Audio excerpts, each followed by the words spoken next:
Yeah, whilst we wait a little bit, maybe we can already do a very quick introduction round that we usually do to start this off. And then after that, the way it works is that we just go around and answer questions, one question from each person, and then we take a couple of rounds. So yeah, maybe Niels, if you want to start, just maybe quickly saying your name and where you study, if you study. Yeah, sure. My name is Niels Bolder. I study at Wageningen University and Research, and I'm doing my master's in economics and sustainability right now. And I'm involved in a project about motivating consumers to extend their product usage and repair. So that's why I'm here. Yeah. Great, sounds good. Alexis. Hi there. Yeah, my name is Alexis. I am studying a master degree, which is international management, and I am writing my master thesis, and it's about the circular economy. And yeah, well, I would like to know how to assess the circular economic principles. Yeah. Very cool. Miriam. Yeah, I also study Wageningen University Research. I study sustainable business and innovation, and I'm involved in the same project as Niels is involved in. Great. And Kim? So I'm studying the Master of Management at Nijrode Business University, and I'm writing my thesis about how the reduction principle of circularity can create value for benefit corporations. Amazing. Yeah, it looks like nobody else is joining. I think that's good for you because that means we can do more rounds. So yeah, maybe Niels, if you want to start off with the first question. Sorry, I think you're on mute. Also, I forgot to mention, usually this is both me, so I'm this, maybe a quick introduction about myself. So I'm Lea, I'm the CSR Officer at Mudjeans, which means I'm responsible for all things sustainability, like writing our sustainability report and doing our impact measurements and so on. Usually we have these monthly calls with also our CEO, Bert van Zoon, but he's on holiday at the moment, so I will do my very best to answer all of your questions. I think I'm more involved in the sustainability side than the entrepreneurial business side, but yeah, I think judging from your topics, that should hopefully be okay. All right, yeah, Niels. Yes. Yeah, I saw you guys have a free repair service for 1 year, but I'm curious what actions the company undertakes as an extra to motivate consumers to extend their product usage and repair. Yeah, so like you said, we have that free repair offer for 1 year that goes just for our leasers though. So the lease period is 1 year, and within that lease period we have the free repairs. But additionally, we're also currently having a pilot project in Amsterdam and Utrecht. And here any Mudjeans customer can repair their Mudjeans for free, no matter how long they've had their Mudjeans. And this is of course with the goal to really see how can this work also for a small business like ourselves, logistically, economically, and so on, because it doesn't come without a challenge.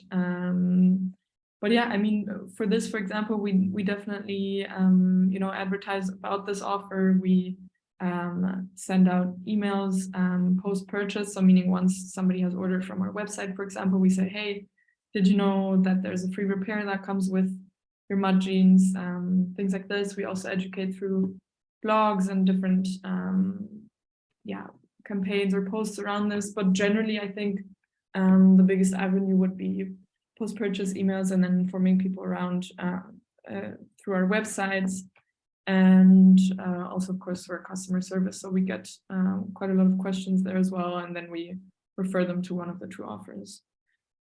Does that answer your question? Yeah, thanks. Right. Alexis. Well, I'm writing my master's thesis, and I would like to know how Mudjeans, in this case, measures their circularity. For instance, I took a look in the report, in the sustainability report, and I think one of the main challenges is about waste management. I think you had as a goal to measure areas of waste about your supply chain. And I think last year it was like the future action, well, last year, to send a waste measurement service to your partners. So could you maybe tell us about it? Yeah. So we did send out surveys to our supply chain partners. So essentially, maybe I start off with where waste can happen. So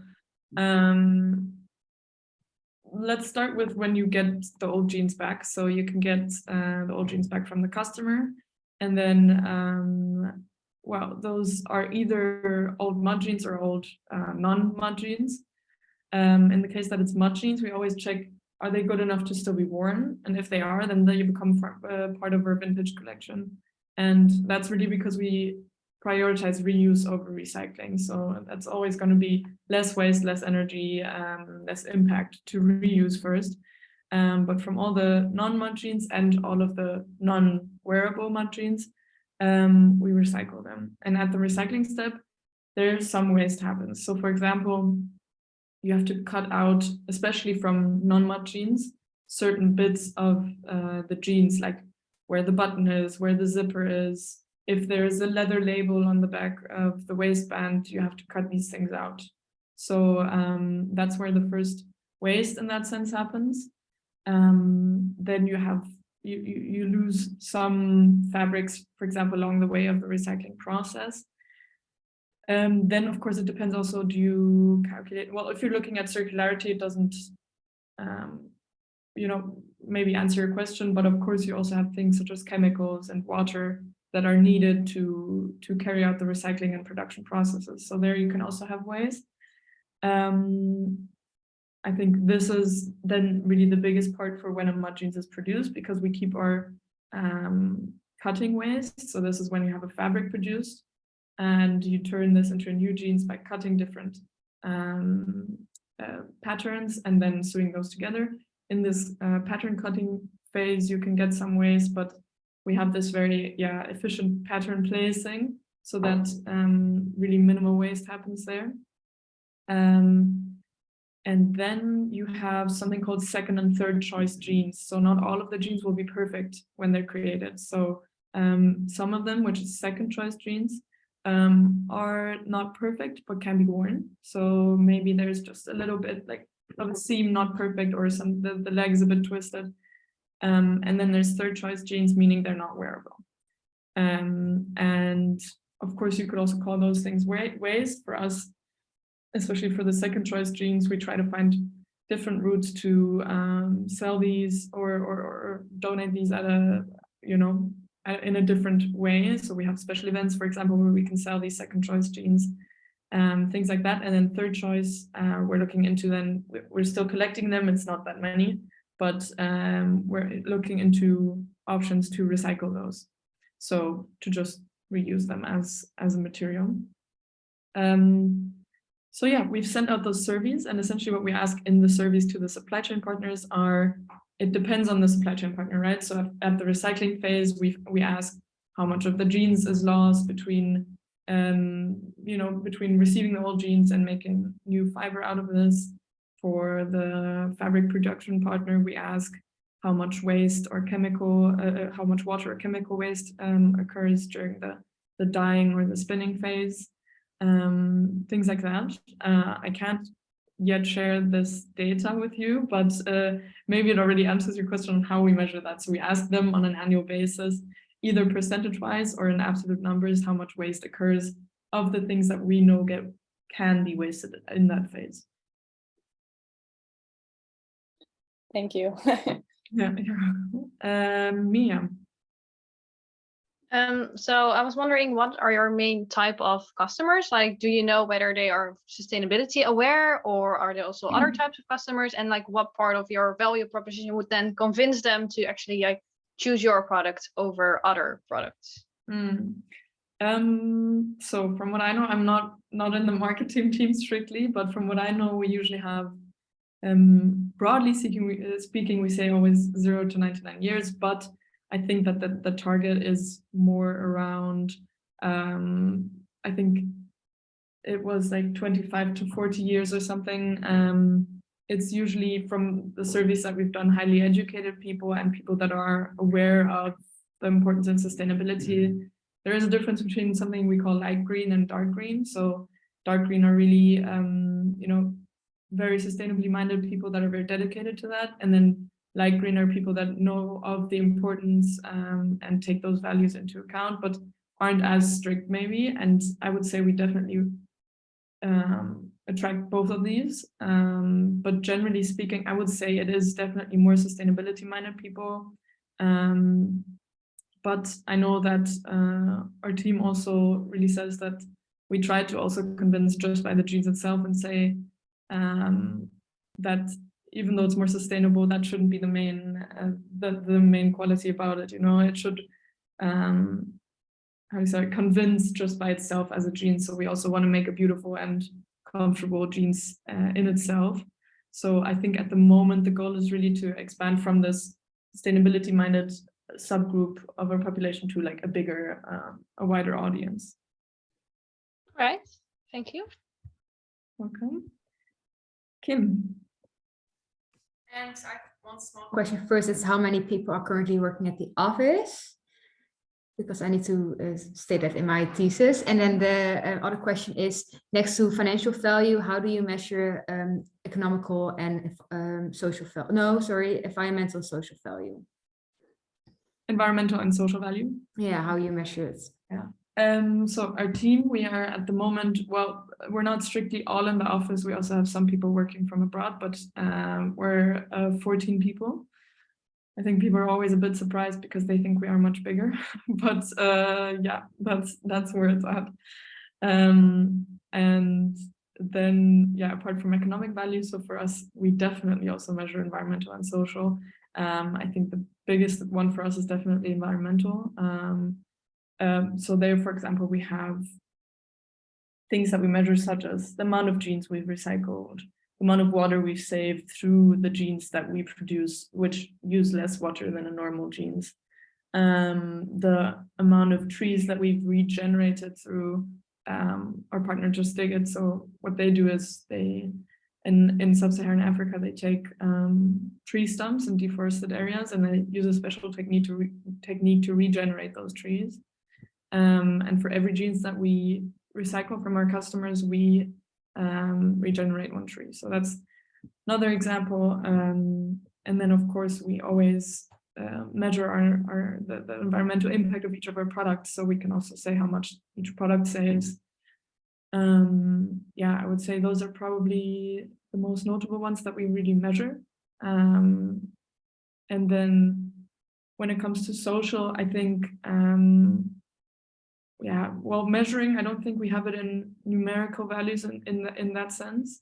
But of course, we always try to have a really transparent and fair supply chain. So, for example, also making sure that our supply chain partners have the right certifications at hand and have completed their audits in a way that shows us that everybody is working in, you know, a decent working environment. Things like this is something that we, well, I would say, yeah, measure in that sense.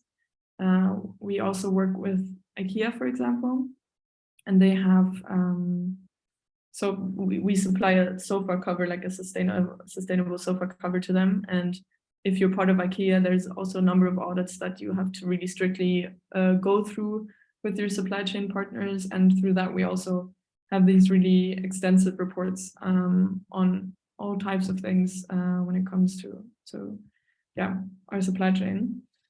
And maybe one other thing is, for example, these webinars to us is a little bit of a social value in the sense that we do it educational for educational purposes. So yeah, I would say that's maybe another one. Yeah, thank you. Yes, do you have another question? Yes, I was wondering what the main goal was of leasing jeans for 1 year. Because to me, it seems like just splitting your payment of your purchase up, but what is the goal of it? Well, it's pretty much true. You're splitting it on 12 months. And that's also one of the reasons, not the major reason, but we said we also want to make our jeans more accessible to different people. So of course we understand that our jeans aren't cheap, and not everybody will be able to afford that price at one purchase price, you know. So that's one thing, making it more accessible. And the other thing is, through the Lea jeans, we really noticed, or that was also the purpose, to change the mindset of people about the product, so that they understand the materials that go into the product had a life before and they have a life after. And once they're done wearing the jeans, which in our case ideally is later than the 1 year, they can keep it after the 1 year, that they send it back to us. So otherwise they might forget that there is this recycling offer, or they might not want to send it back for whatever reason. And by having this Lea jeans program, we really see that people understand, okay, I will send this back for recycling when I no longer wear it. So that was really the main goal. Yeah. Thanks. Alexis. Yes, I have another question. Do you, Mod Jeans collect, how it works, this kind of, so to say, reverse logistics, where you collect and inspect and sort, or do you work with a third-party logistics, or Mod Jeans makes everything? And if you have a kind of KPI, so to say, to just example, not the data, of course, but just example how to measure, I don't know, the tons of collected clothes or something like that. Do you have something? No? Yeah, maybe I just quickly walk you through the process of what happens when we get the jeans back. So the jeans get sent back to our logistics partner, where the new jeans are also sent out. So they're called active ends. This is where we store our stock. So any, new Mod jeans, and they get sent out, but they also get the jeans back when the customers send them back. And they are trained to see the difference between a vintage jeans, so something that's still wearable, and a recyclable jeans. And they collect both of these jeans separately at their location, and the vintage ones get sent to our office, and the recyclable ones get sent to our recycling partners. So that depends, but in most cases it's Recover, who's based in Spain. And so that's kind of how that process happens. And through this process, we also know how much or how many jeans we recycle, because at Active Ends, our logistics partner, they collect it in pallets, and these pallets are filled to a certain number of kilograms and are weighed before they get sent. And because we know how much our jeans weigh, and because we know how much this pallet weighs, we know how many jeans are in each shipment. And so whenever we send them, we know how many jeans we're sending. And this way, whenever we send, we know how many jeans we're recycling. Thank you. Miriam. So you already said you might not know most of the economic side, but you also said like you recycle the jeans or upcycle them. Yeah, give that discount if people send them back, and you did a thing with the tree planting. It's quite a lot of cost. So I was wondering, how do you make sure that this model is economically feasible? That's a very good question, and I think that's something that Mod Jeans is also still figuring out to some extent. For us, it was always clear that we're prioritizing circular business model over a high margin. So we definitely don't have as high of a margin as many other brands have, and especially as fast fashion brands have. So to us, that's really, something that makes business a lot harder, because you want to have high quality products, you want to recycle, you want to regenerate trees and so on. I think what we do is we're really clever with our spending. So for example, marketing, you will see that we have a good social media, but we don't really do many paid ads or things like this. We don't have our own stores at this point. So our marketing budget, which is huge for some other brands, is really small for us, and we try to be really clever with what we spend on. So we don't work with huge influencers, or if so, then really, in a way where it doesn't cost us as much as it would in normal cases. And we try to work with other like-minded businesses. So for example, other B Corps, because there's always the solidarity of working together and you're having a similar audience. So I think that's probably the biggest one that we, save on marketing. And then we also consciously have to keep our team small and really try to, do everything in a very efficient way, because we just couldn't afford a huge team at this point, I think. So things like this, really trying to keep costs low in all non-product aspects. That's what helps us there. All right, I think that gives a lot of insight. Great. Kim.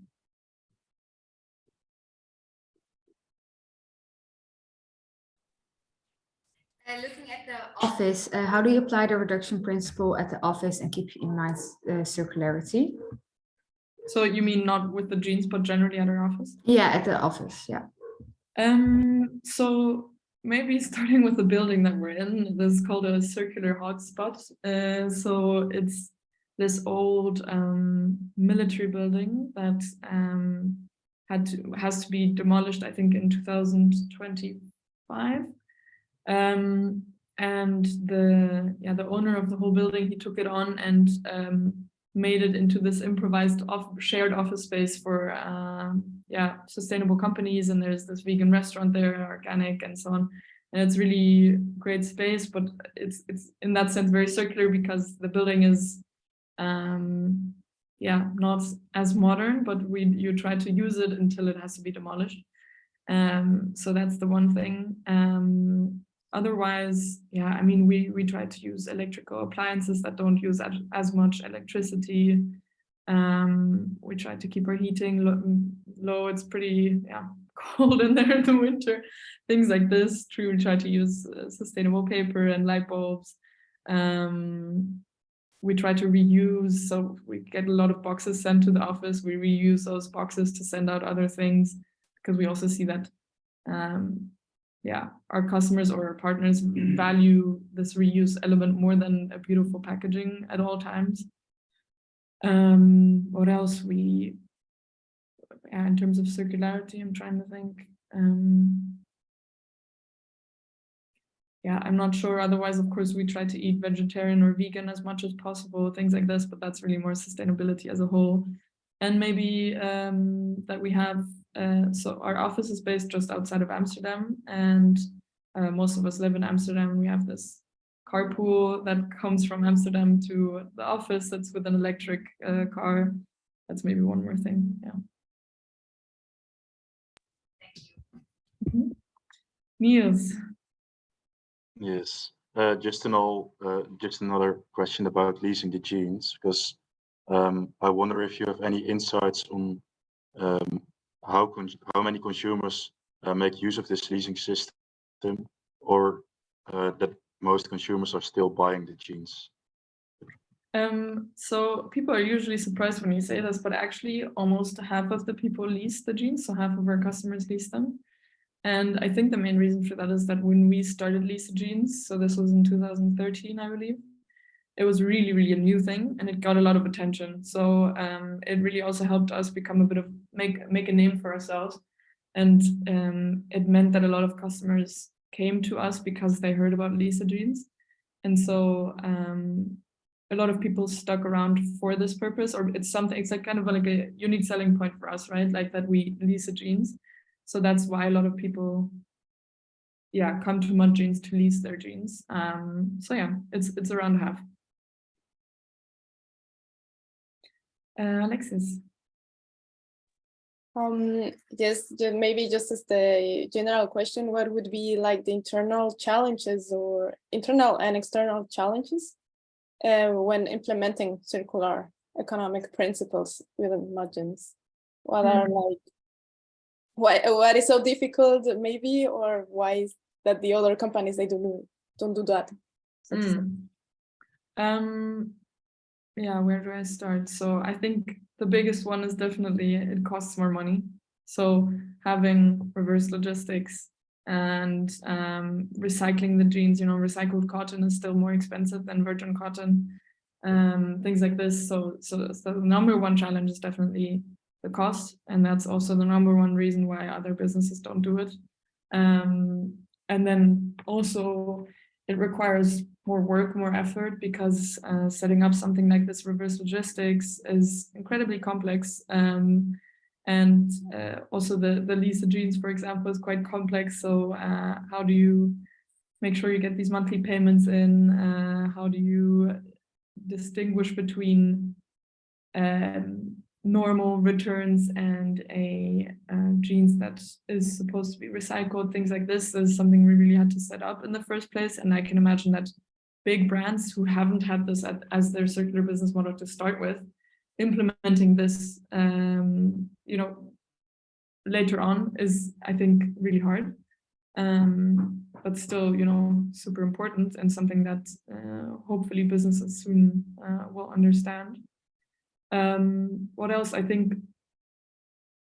a challenge for us is also the huge amount of greenwashing going on. So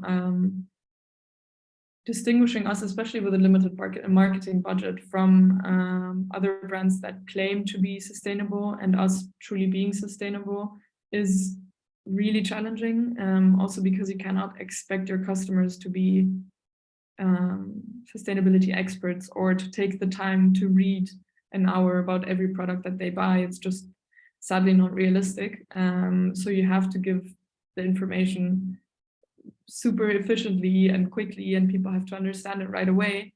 But that means that for us, you know, I could talk for hours about what it is that we do to be more sustainable, but you still only have the same amount of time to grab the customer's attention, right? So for them to be able to understand the difference between us and a less sustainable product, that's also really the challenge. But there we also hope that with upcoming greenwashing regulations, that will become hopefully a bit easier. Thank you. Yeah. So you consumers then can send their jeans back to you, and I saw in the report that in 2021 you used 11,500 old jeans to make new jeans. Do you know like what percentage of customers actually makes use of this service? Because you also said like we use emails to send them, and we also have this lease model to make them actually aware of that they can send them back. Do you approximately know how many consumers actually do this? Super hard to measure, because you also don't know how long somebody wears the jeans, right? So it can be that somebody only wears them 1 year and sends them back. It can be that somebody wears them 10 years. And so you can never make the cut and say, okay, now this and this many people have sent it back, unless you also keep a record of when people bought the jeans and then measure 10 years into the future. So in that sense, getting a really reliable number from our side has been, so far not possible. But from the feedback that we've gotten and from what we see, it's that most people do it because if you no longer wear the jeans and you're very much aware that we offer a free return label, you know, with the jeans, and they can always email us again to get it, making that service free, really incentivizes people to use it, because in the end, if they have a jeans lying around in their closet, they will remember that this is the one that they can send somewhere for free. And it's also a reason that people come to us, right? It's one of our unique selling points, one of the reasons why people are attracted to our business model. So from what I can tell, I think that most people do it sooner or later. Right, thank you. Kim. So I mentioned only the reduction principle of circularity. And of course, you mentioned already some examples regarding the supply chain and the building and stuff. But do you also see it back in other parts of the business? Well, our business, I think, pretty much only consists of supply chain and an office. So one other thing is, of course, we have a website, and then we have partner stores, retailers that work with us. But yeah, I think when it comes to retailers, we try to, or most of our retailers are sustainable retailers also in some way. So they may have their own reduction principles there, but maybe I can just explain a bit more about our supply chain and how we reduce there. So yeah, I think the number one thing is maybe that we use a small number of fabrics, and then we experiment or work with different washes and cuts to create different jeans out of this. And the good thing that comes out of this is you have less overproduction, so less dead stock, because you don't overproduce a huge amount of fabrics without knowing how much demand there is for it. You always use more or less the same fabrics. Of course, we add some here and there, but the moment we only have 11 or 12 fabrics, but many different styles. And this means we can really avoid overproduction there. Then yeah, we have this never out of stock principle for most of our styles, right? So we those are available all year round. And again, that avoids overproduction because our partner retailers know the demand that comes from this product, and they know how much to order, and they also don't get stressed to order in advance so much and then have some left over. They can just order whenever they need more, and this way you also really avoid waste there. And then other things among across our supply chain. So we continuously try to reduce the water that is needed to produce our jeans, switch to renewable energy where we can. Yeah, things like this. I'm not sure if that answers your question.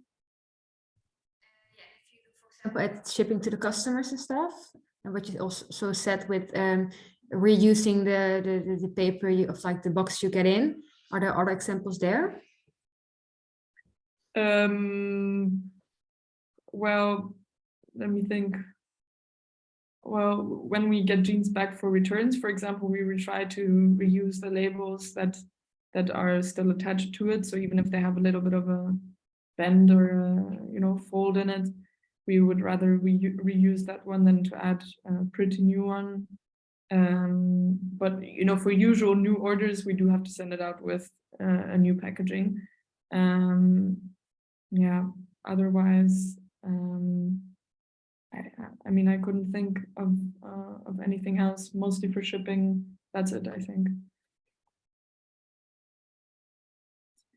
Niels, do you have any more questions? Yes.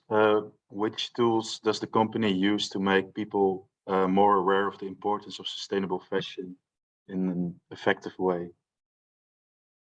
For us, mainly it's our website and then our social media and different campaigns. So we try to work with other partners and reach a wider audience and doing some campaigns. We also have events like our Blue Friday, right? I'm not sure if you're aware, but on Black Friday, we completely shut down our online store and don't sell any new products, and we only sell our vintage jeans. So we have a live stream and people can see the vintage jeans, and we try to find the right fit for them. And yeah, so I would say campaigns, things like this, and then mostly our own online media channels. Alexis?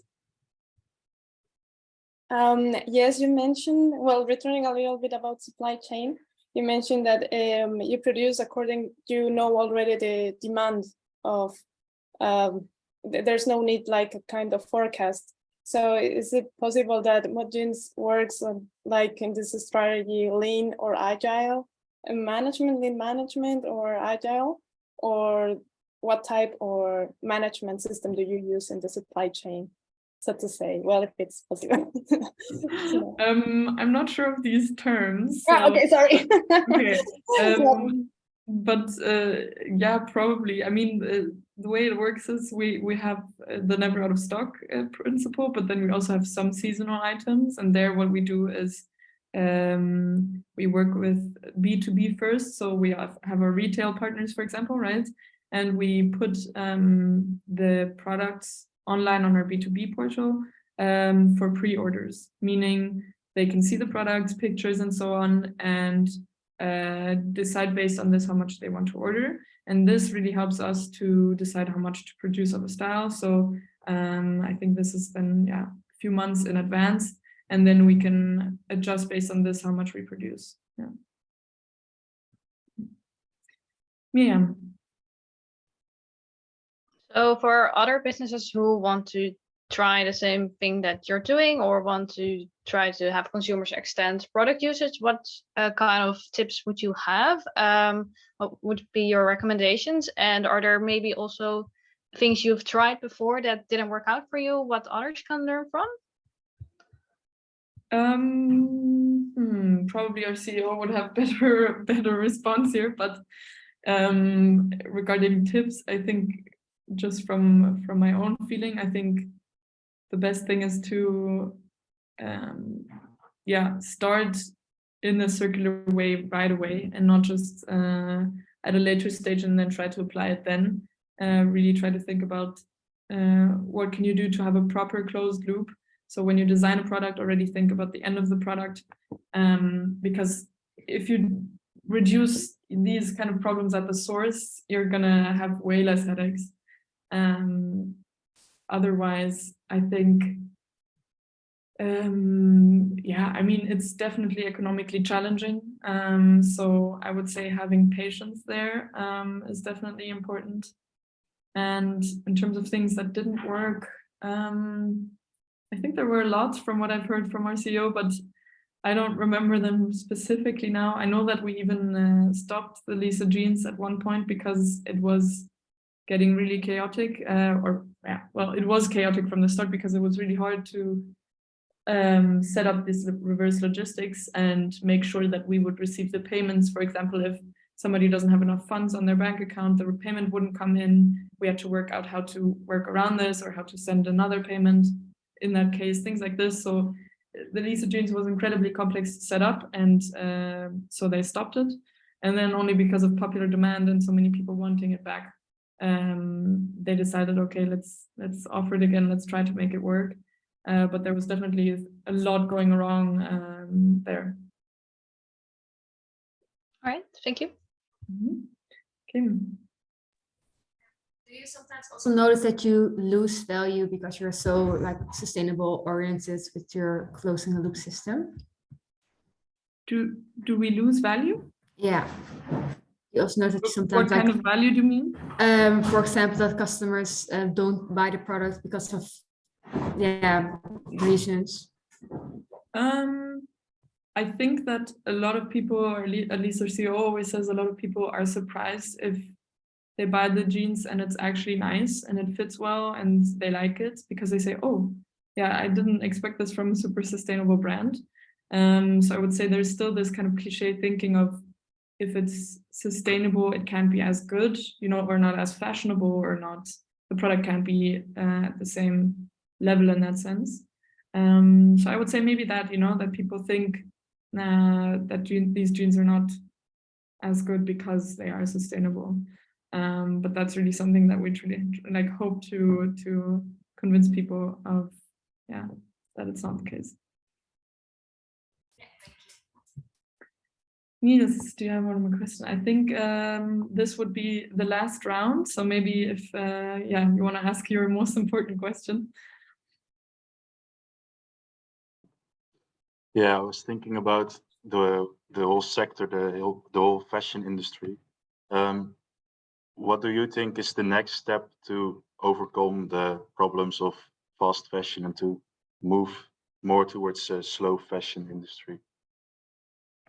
I think it's a step that's fortunately happening right now, and it's called extended producer responsibility. In Dutch, I can't pronounce it, but it's UPV, so for short UPV, and it means that the brands are responsible for the waste they create, meaning when the customers no longer want to wear their jeans or their whatever fashion item, the brands will be held responsible for what happens with that waste. And I think, the first step of that is then monetary contribution, so paying for the amount of products that you sell, for example, in a certain country, and then this contributing to waste management and so on. But long term, I would hope that this really means that businesses are forced to do it in a way that we do. So really having a closed loop of their own, because I think this like outdated, out of sight, out of mind, philosophy really automatically, doesn't happen anymore because you're confronted with the waste you create, right? And I think that creates that incentive to reduce the waste at the source. Once you see, how much waste you create, and once you have to pay for that, it gives you an incentive to reduce it. And I think, or at least I hope, that long-term this would lead from fast to slow fashion, or at least slower. So I think, this extended producer responsibility is probably the most important thing there. You don't agree? Yeah, I do agree, but I was wondering about the consumer side as well. Yeah, that's a tough one. I do think that on the one side, greenwashing regulations help with that, so that only those brands that are sustainable will be allowed to make sustainable claims. And this way it will be easier for the consumers to differentiate truly sustainable from not sustainable.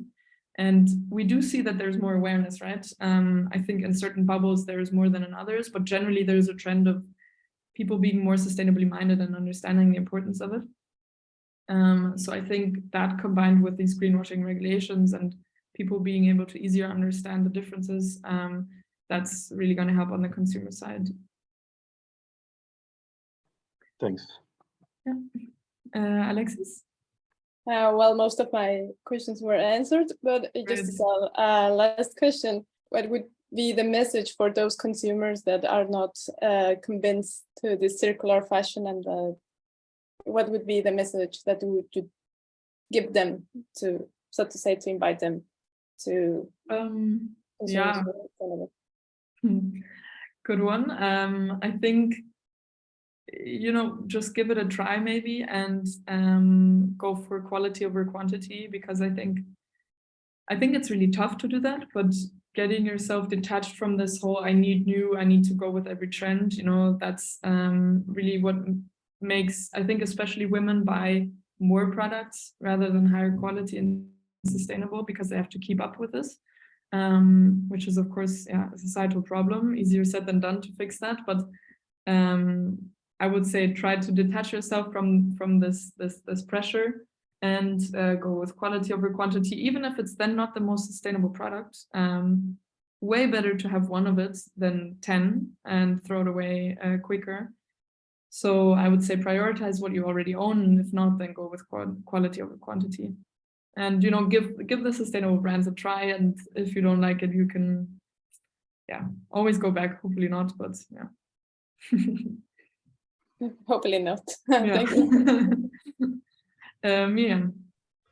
So you mentioned that you also want to make your jeans like comfortable and stylish next to only sustainable, but there's also other like principles you can use for your design. So I think you do you try to use more of the timeless design then to make people use for longer, or do you also want to make your clothes unique or luxurious, or what are the main aspects of the clothing? That's also a really good question, because generally we definitely go with the timeless design, like these really fashionable items that, there's certain things that fast fashion brands implement in their collections that you already know when you see it that it's not going to last longer than maximum a year. These are definitely things we stay away from. And then, like these really crazy things, like, I don't know, neon or sparkling or whatever, this is really something that we also try to stay away from. We like to say we want to be your basics jeans, but we have also noticed that if you just go with only the same jeans all the time and nothing that looks a little bit unique, then it's incredibly hard to get customers' attention. Also when it comes to B2B and having showrooms and speaking to retailers, they walk past it if there's nothing about it that comes to eye. So it has to be kind of a healthy combination of both. So having something a bit unique and special that is also timeless in a way. So we try to be timeless but unique. I don't know, in some sense. That hopefully, yeah. All right. Is your question? That's Right. perfect. And Kim. And all my questions are answered, so I don't have any questions left. Ah, perfect. That's good to hear. Does anybody still have any urgent question that they need answered? No? Maybe like, have you ever heard concerns from consumers related to leasing? Because some people are a little bit wary, like, what if I damage my jeans? Or do you ever hear concerns like that, or not? Yeah, really? I think so. The one thing is that I think some people misunderstand and think that it's jeans that have been worn before, whereas with us it's a new jean. So then they think, oh, is it hygienic? Or things like this. I think that's a big one. And otherwise, I don't think they have concerns with it breaking in that time, because of course, if it breaks, then it's either fixed or replaced. Yeah. But I would say this misunderstanding of the hygiene is maybe a challenge there. Yeah. All right. That was my last question. Thank you. Perfect. Yeah, thank you all for attending. Nice that I could answer all your questions. If it's bigger groups, that's sometimes a bit challenging. Yeah, well, thanks for joining. I wish you all the best with your projects and your theses. And yeah, have a lovely day. Thank you very much for your time. Thank you. Thanks a lot. Bye bye.